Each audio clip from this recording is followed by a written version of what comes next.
great friends with Ray Seflo, the president of this organization. Chuck and I are happy to be here representing and promoting this fight here in Madison Square Garden. The promoters and the sanctioning bodies in mixed martial arts are the same person. That's a whole lot of power. And especially if you look at what's going on in the UFC, they're manipulating those rankings and those title shots to their benefit and really kind of holding fighters' feet to the fire to sign exclusive contracts. It's a very anti-competitive market in mixed martial arts. Everybody asked me the entire time I fought for 14 years, well, how does Floyd Mayweather make $40 million on one of his fights and you don't even make anywhere near that amount? It's because of that structure that is being used in mixed martial arts, that flaw, that the promoter and the sanctioning body are the same guy.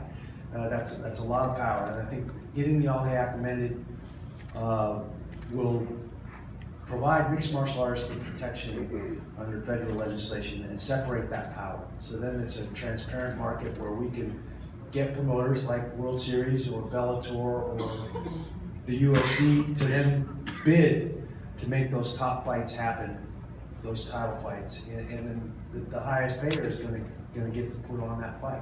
That's what happens in boxing. That's why purses for boxers is so much bigger than mixed martial arts right now. And so I think we've already had a congressional hearing to get the All Act amended. It's going to, you know how the political process works. It takes a lot more time than that. We're hoping to be back on the floor for a vote by next June after the transition with Trump and all that stuff goes on.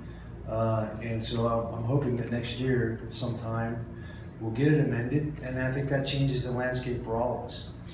Right now, 90% of the revenue brought in the sport of mixed martial arts is brought in by the UFC. The other two organizations, World Series and Bellator, combined don't even come close to that revenue. Yeah. That's the anti-competitive part of the market right now. If the All Act is amended, that creates a fair and open market where Bellator and World Series of Fighting can negotiate to make those top fights happen, and the whole market grows, and we as fighters succeed and get a bigger piece of the pie, and I think that's really important. Chuck, do you have anything to say to that? I think Randy covered that pretty well. Those kind of answers are hard act to follow, huh, Chuck? Yeah, I mean, I think that's a pretty complete, informative answer. Chuck was over there taking notes. Okay. Guys, anyone has questions, please go ahead.